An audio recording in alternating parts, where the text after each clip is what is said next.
ذکر ہو گیا تھا صبح فجر کے بعد کہ جب فرائض میں کوئی کمی کوتاہی کا معاملہ ہوگا، فرائض میں اگر کمی کوتاہی کا معاملہ ہوگا تو اللہ سنتوں اور نوافل کے ذریعے ان کو پورا فرما دیں گے انشاءاللہ تعالیٰ۔ تو اللہ تعالیٰ ہمارے اس قیام کو بھی پورا جو ہے قبول فرمائے اور آگے مزید اللہ تعالیٰ ہم سب کے لیے آسانی فرمائے۔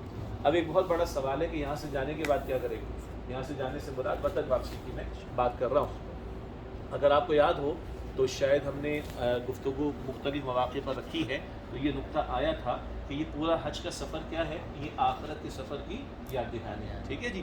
ہمارے پاس موبائل بھی ہے، اسمارٹ فون بھی ہیں، ہمارے پاس نیٹ پیکج بھی ہے، گھر پہ بات بھی ہو چکی ہے وغیرہ وغیرہ، کچھ کی ہو گئی ہوگی بلکہ اکثر کی ہو گئی ہوگی، لیکن شاید ویڈیو کال کرنا ہوئی ہو، آڈیو پر ہو گئی ہوگی، میسج ہو گیا ہوگا وغیرہ وغیرہ۔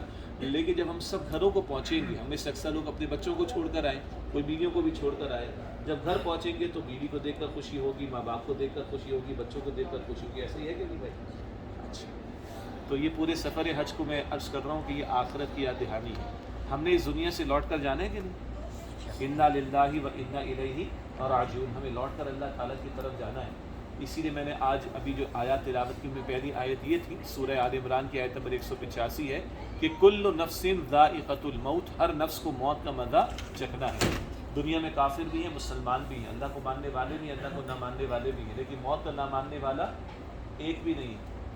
موت کا نہ ماننے والا ایک بھی نہیں ملے گا۔ ہر بندہ مسلمان و کافر و موت کا یقین رکھتا ہے۔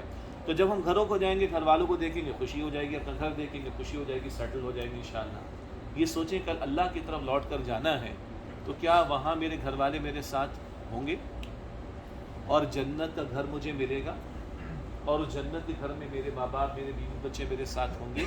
اس بات پر توجہ کرنے کی ضرورت ہے۔ ہمارا اصل مسئلہ میرے بھائیوں بزرگوں یہاں کا نہیں، ہمارا اصل مسئلہ وہ آخرت کا ہے۔ یہ آیت پوری پڑھ دیتا ہوں میں آپ کے سامنے دوبارہ۔ سورہ آل عمران کی آیت نمبر 185 میں فرمایا کل نفس ذائقۃ الموت، ہر نفس کو موت کا مزہ چکھنا ہے۔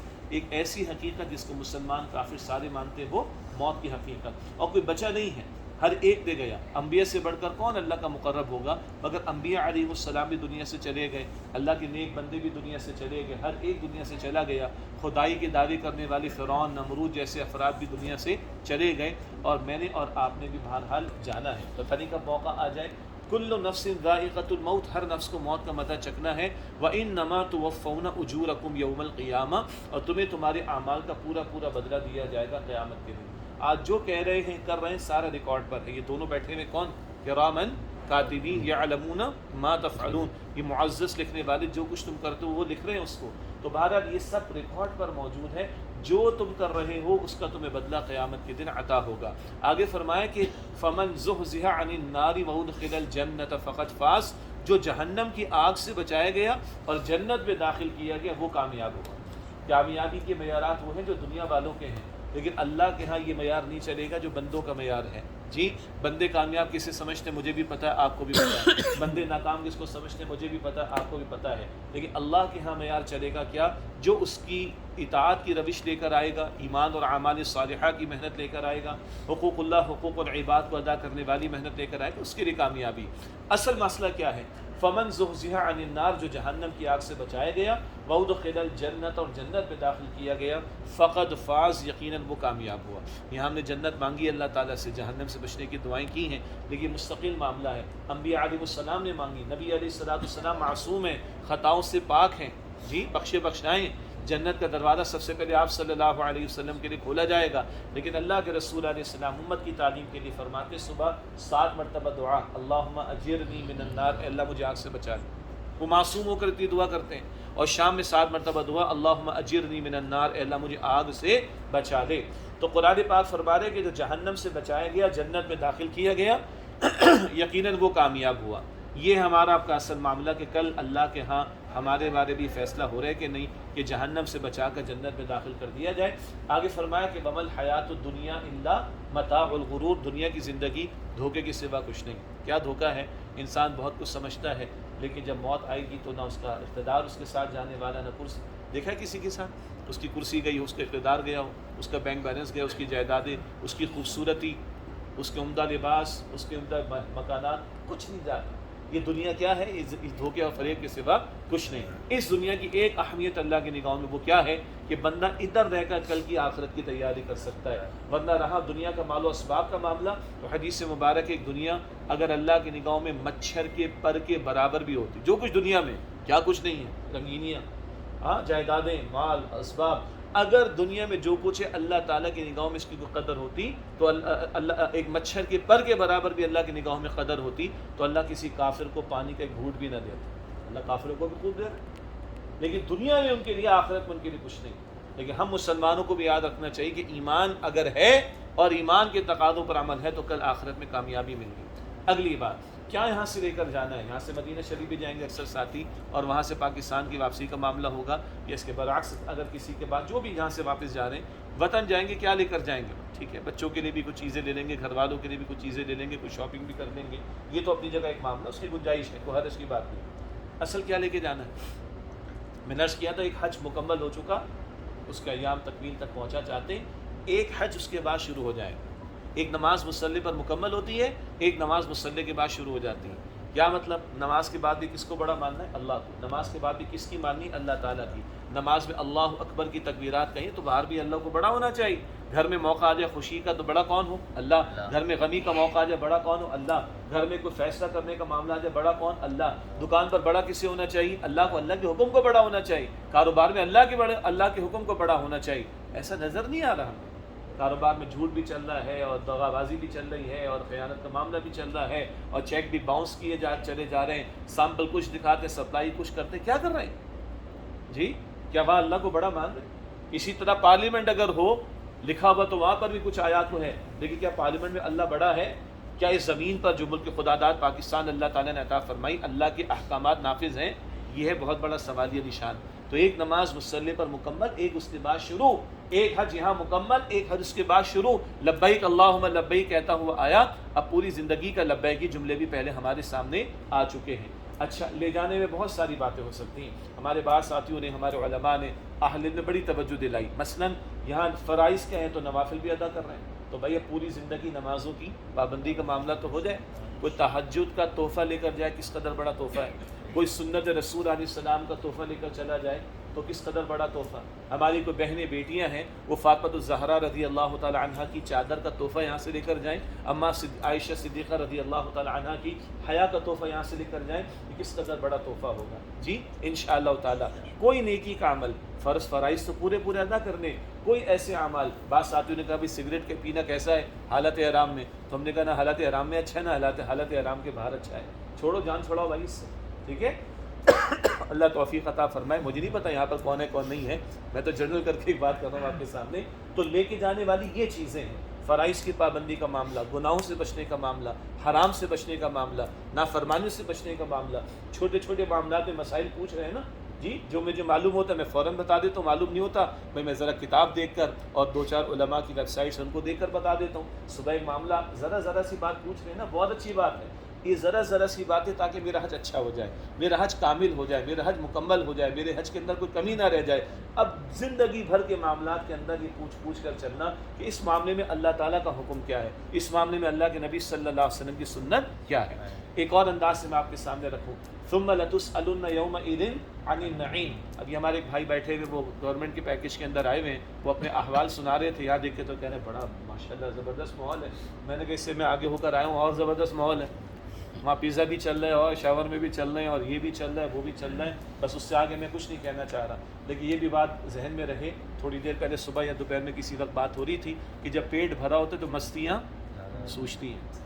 جب پیٹ بھرا ہوتا ہے مستیاں سوچتی ہیں. موسیٰ علیہ السلام کی قوم کو من و سلوہ مل رہا تھا بغیر محنت کے، تو ان کو جو ہے وہ چٹخارے آگے زبان پر، من بخلیہا وقثائہا وفومیہا وعدسیہا وبصریہا. یہ الفاظ سورۃ البقرہ میں. کوئی ککڑی مل جائے، گیہوں مل جائے، گندم مل جائے، پیاز مل جائے، یہ مل جائے، وہ مل جائے. اللہ تعالیٰ کہتا ہے جاؤ پھر. اگر ہمارے استاد ڈاکٹر اسرار صاحب ترجمہ کریں گے تو بڑا سخت ترجمہ ہوتا ہے وہ کہ جاؤ دفع ہو جاؤ، پھر جاؤ خود جا کے اہبطوا مصر، جاؤ کسی جگہ پر جا کر سیٹل ہو جاؤ اور خود جا کے تلاش کرو جو تمہیں چاہیے. تو اللہ کی رحمت تمہیں مل رہی، تمہیں اس کے اوپر اکتفا نہیں ہو رہا، اس پر تم قناعت نہیں کر رہے من و سلوہ کے اوپر اور زبان چٹخارے مانگ رہی. اللہ تعالیٰ حفاظت فرمائے.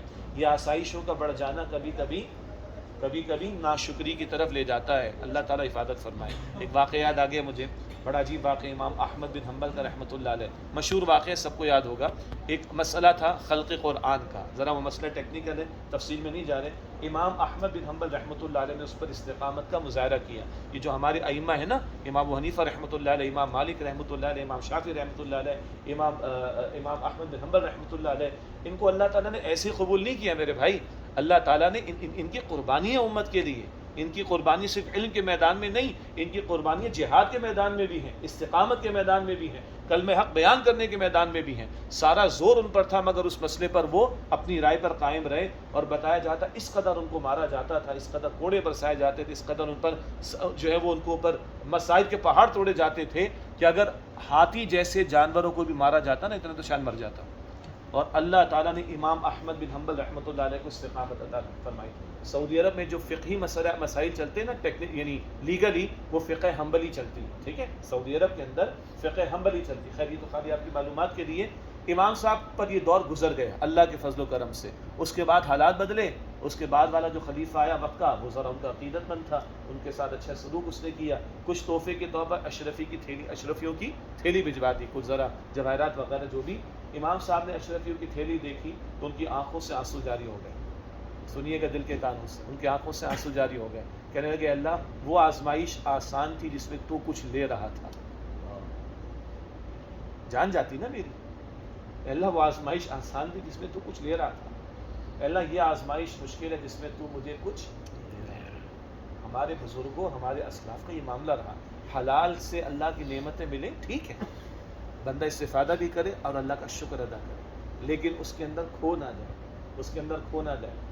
سیدنا عمر رضی اللہ تعالیٰ عنہ رسول اللہ علیہ السلام کے حجرے میں داخل ہوئے. بہت مشہور واقعہ ہے. اللہ کے پیارے نبی علیہ السلام کے جسم مبارک پر تہبند تھی اور کمر خالی تھی، آپ اس پہ کوئی کپڑا نہیں تھا. تو بولی ٹاٹ پر آپ صلی اللہ علیہ وسلم لیٹے ہوئے تھے، بولی جسے کہتے ہیں، اس کا نشان حضور کی جسم اثر پر آ گیا. تو سیدنا عمر رضی اللہ تعالیٰ عنہ کی آنکھوں سے آنسو سے جاری ہو گئے. عرض کی، رونے لگے. حضور فرماتے کیوں روتے ہو؟ یا رسول اللہ علیہ السلام، یہ قیصر و کسریٰ، یہ ایران کے اور روم کے بادشاہ، یہ بڑے بڑے محلات میں رہتے ہو، جیتے ہیں اور مخملی بستروں پر سوتے ہیں، اور آپ اللہ کے رسول ہیں اور آپ کے ساتھ یہ معاملہ ہو رہا ہے. تو اللہ کے رسول علیہ السلام نے فرمایا، عمر، تم اس بات پر خوش نہیں، ان لوگوں کو دنیا مل جائے، ان لوگوں کو دنیا مل جائے اور ہمیں اللہ آخرت عطا فرمائے. ہمیں تو تعلیم یہ ملی ہے، حلال پر ملے، میں اس کی نفی نہیں کرتا، اس نعمت کا شکر تو ادا کریں، لیکن اللہ کی نعمت کی ناشکری نہ کریں. افسوس ہو جاتا ہے کبھی کبھی. آسائشوں کے اندر پڑھ کر ہمیں تن آسانیاں چاہیے، سال پسندی چاہیے. حالانکہ حج تو مجاہدانہ تربیت کے لیے، حج تو ایک مجاہدانہ تربیت ہے، بندوں کو مشقتوں سے گزارنے کا نام. اور مشقت ترین والے معاملات تو گزار چکے ہیں ہم لوگ الحمدللہ رب العالمین. عرفات کے دن کھڑے ہو کر وقوف کرنا آسان نہیں ہے، پیر تھکتے ہیں، آدمی کے ہاتھ تھک جاتے ہیں، اس کے اندر کوئی شک نہیں اس کے اندر. اور مزدلفہ کی رات میں سونا پورے آسمان تلے، اور وہ جہاں ہم لوگ لیٹے تھے، یاد ہے نا وہ جگہ، کنکریاں پڑی ہوئی ہیں، اوپر نیچے ہے. اللہ نے سلا دیا وہاں پر بھی، ادھر سے بس جا رہی، ادھر سے بس جا رہی، ادھر شور جا رہا ہے بس کا، ادھر بس کا شور جا رہا ہے، ادھر بس آ کر کھڑی ہوئی، اس کے اے سی کا باہر کا جو ہیٹ ہے اس کی ساری آ رہی، نیند آ رہی آرام سے. اس کی قدر کریں کہ اللہ نے ایک مجاہدانہ تربیت کا اہتمام کرایا.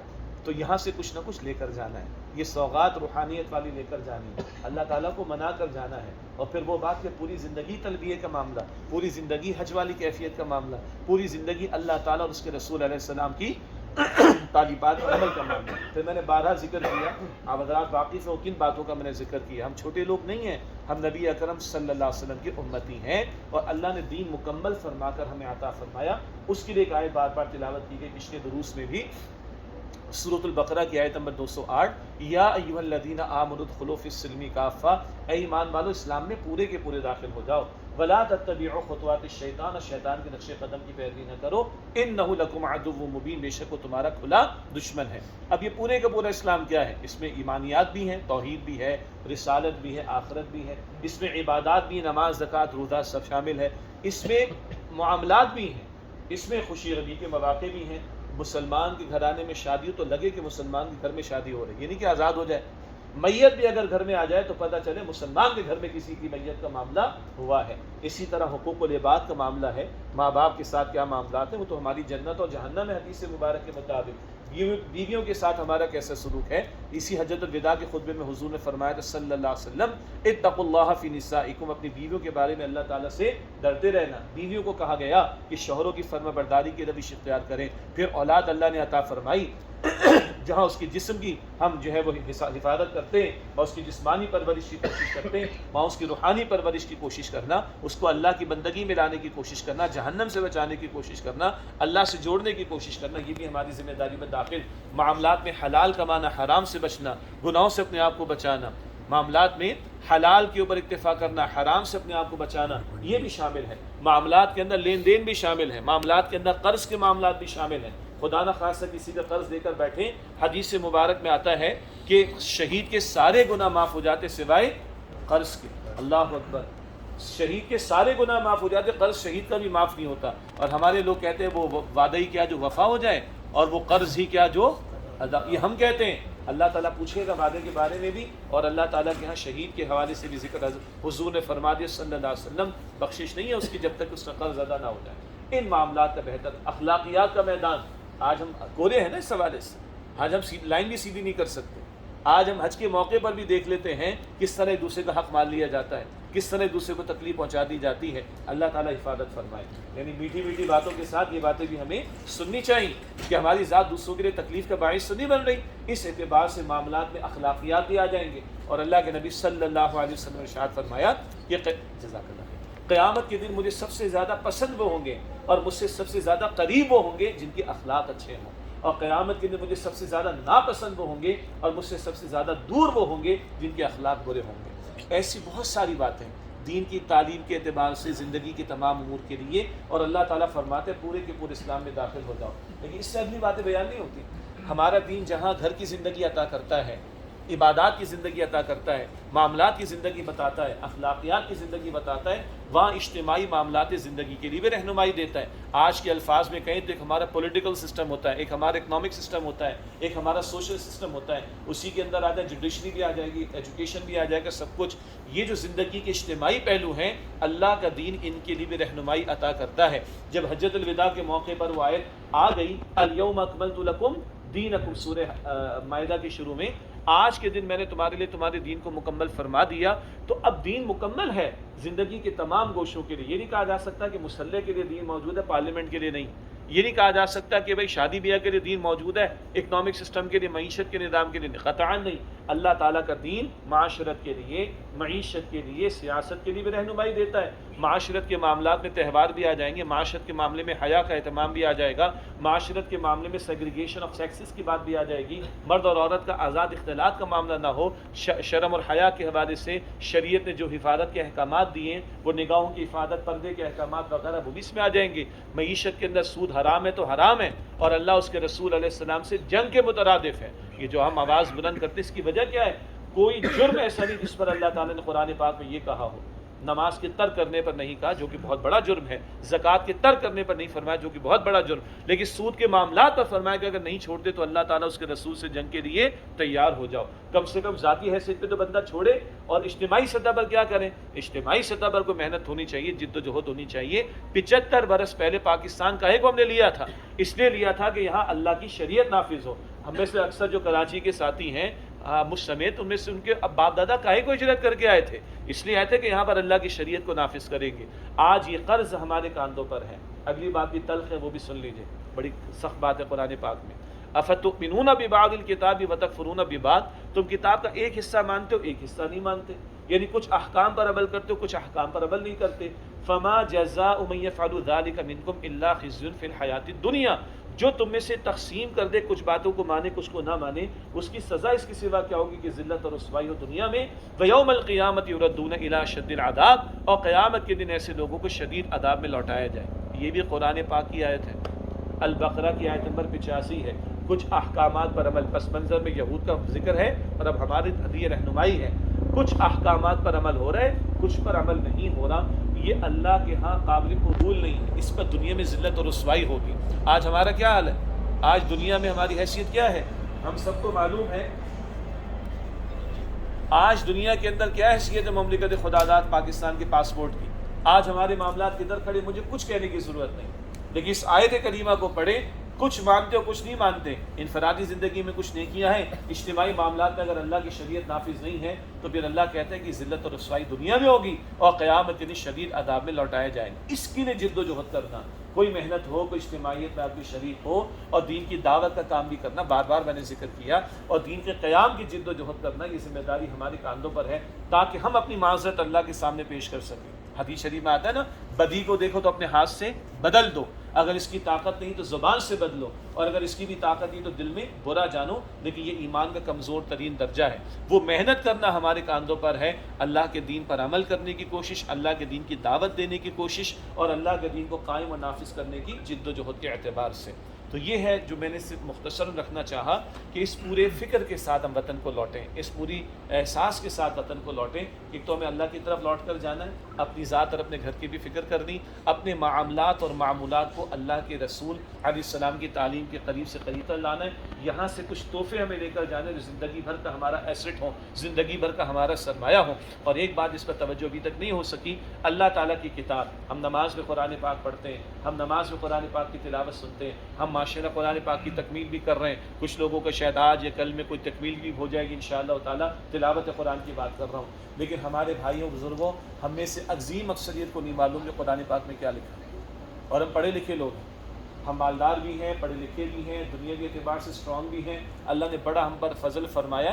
بہرحال اس سہولیات کے ساتھ جو لوگ بھی آتے ہیں ان کے پاس اللہ کا فضل و کرم ہے کہ وسائل موجود ہیں، لیکن اگر دنیا کی عظیم ترین نعمت جو نبی مکرم صلی اللہ علیہ وسلم کے ذریعے قرآن حکیم کی صورت میں صاحب قرآن کی ذات اپنی صلی اللہ علیہ وسلم اللہ نے عطا فرمائی، اگر یہ قرآن ہمیں پتہ نہیں کہ اس میں کیا لکھا ہے تو یہ بہت بڑا سوالیہ نشان ہے۔ ہم دنیا جا کی تعلیم لے لی، ہم نے چارٹرڈ اکاؤنٹنسی پڑھی، دنیا جا کے سٹینڈرڈز پڑھے، دنیا جا کے کتابیں پڑھی، 16 گھنٹے بیٹھ کے پڑھائیاں کرتے تھے، اور اپنے اکاؤنٹنگ کے کسی مسئلے کو سالو کرنے کے لیے برٹش پارلیمنٹ، برٹش عدالت کا ایک بڑا مشہور فیصلہ ہے گارنر ورسز مرے رول، وہ سارے رٹے لگاتے تھے، اکاؤنٹنگ کے سٹینڈرڈز کے رٹے لگاتے تھے، آڈیٹنگ کے سٹینڈرڈز کے رٹے لگاتے تھے، انکم ٹیکس کے رٹے لگاتے تھے۔ اللہ نہیں پوچھے گا میرے کلام کے بارے میں تم نے کیا کیا؟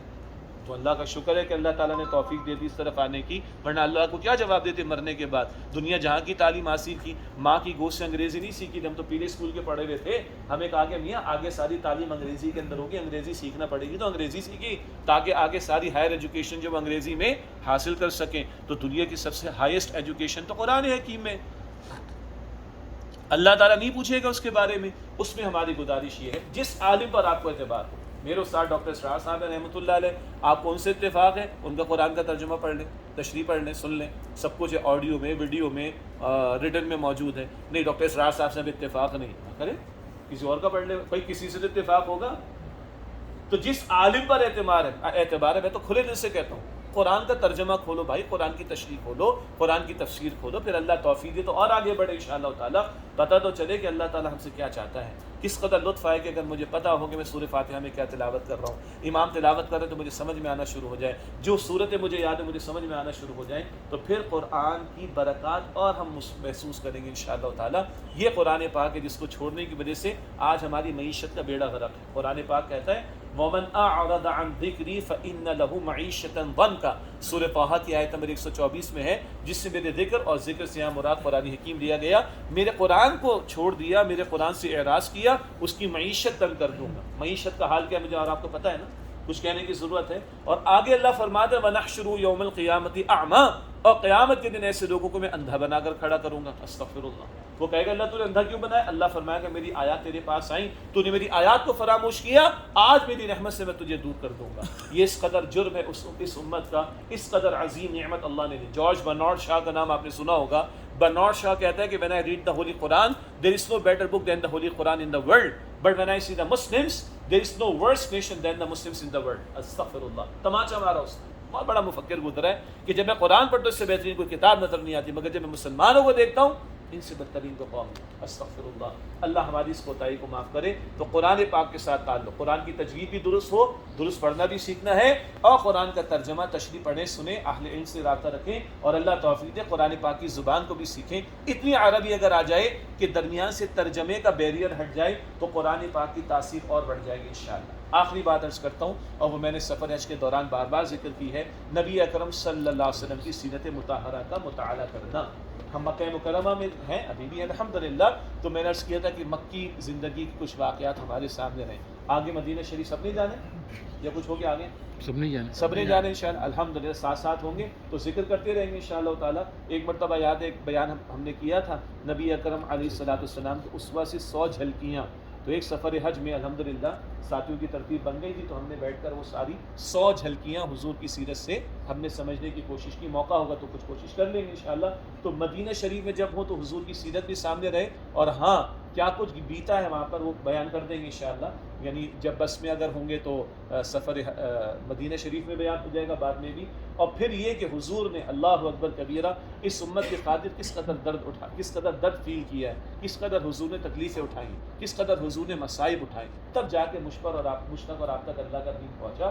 وقت فرصت ہے کہاں، کام ابھی باقی ہے، نور توحید کا اتمام ابھی باقی ہے۔ اب حضور کی سیرت کا یہ پہلو، داڑھی ہم نے رکھی، اللہ کے رسول کی تعلیم ہے صلی اللہ علیہ وسلم، مسواک ہم کر رہے ہیں، حضور علیہ السلام کا طریقہ ہے، جی خوشبو ہم لگا رہے ہیں، اللہ کے رسول علیہ السلام کا طریقہ ہے، مینا کے قیام میں موجود ہے، حضور علیہ السلام کی سنت ہے، اینڈ سو آن، یہ سب باتیں حضور کی سنت میں ہیں۔ مگر انگلش میں کہتے ہیں نیور سیٹل فار دا لیس، میں عرض کیا کرتا ہوں rather go for the best. ہم اردو میں کہتے ہیں خوب سے خوب تر کی تلاش۔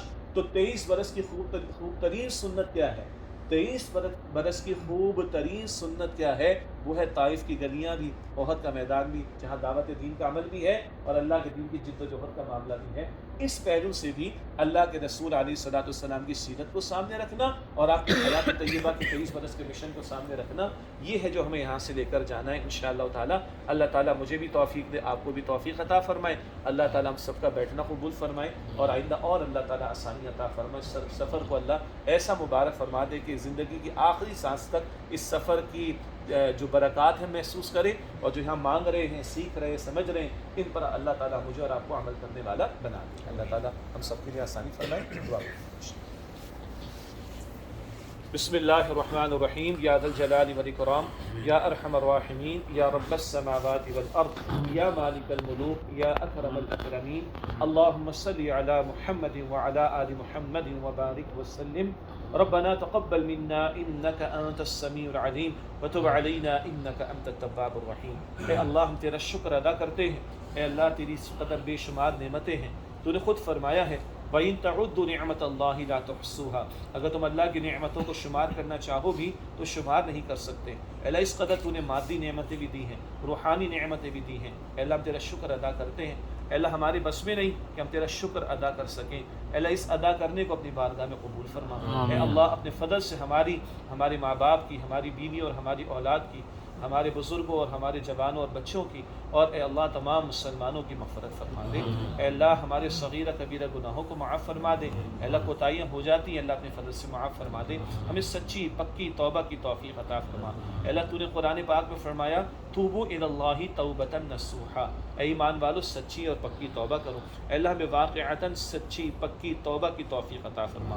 اے اللہ ہمیں ایسا بنا دے جیسے تو ہمیں دیکھنا چاہتا ہے، اے اللہ ہمیں ایسا بنا دے جیسے تیرے پیارے حبیب علیہ السلام ہمیں دیکھنا چاہتے ہیں۔ اے اللہ ہمارے اخلاق کو سنوار دے، ہمارے نفوس کا تزکیہ فرما دے، اے اللہ ہماری آنکھوں کو خیانت سے پاک فرما دے، ہماری زبان کو جھوٹ سے پاک فرما دے، اے اللہ ہمارے دلوں کو نفاق سے پاک فرما دے، اے اللہ ہماری نیک و جائز حاجات قبول فرما، اے اللہ ہماری جو مشکلات ہیں اے اللہ اپنے فضل سے آسان فرما دے، اے اللہ ہمارے تمام مرحومین کی مغفرت فرما، اے اللہ ہمارے بیماروں کو شفائے کاملہ عاجلہ عطا فرما، اے اللہ آئندہ جو مزید دن ہیں اے اللہ اس میں بھی آسانی کا معاملہ فرما، اے اللہ ظاہری اعتبار سے حجاج کرام کے لیے جو مشقت ہے اے اللہ اس کے اجر عظیم عطا فرما، اور جو بہرحال ظاہری طور پر اے اللہ مشکلات ہے اپنے فضل سے دور فرما دے، اور اللہ آئندہ کے معاملات طواف وداع تک کا معاملہ اور مدینہ شریف کی حاضری کا معاملہ اے اللہ سارے امور تمام حجاج کے لیے اے اللہ آسان فرما دے، اے اللہ اپنے متقی بندوں میں شامل فرما، اے اللہ اسلام کو مسلمانوں کو عزت اور غلبہ اور نصرت عطا فرما، اے اللہ ہمارے مسلمان بھائی و بہنیں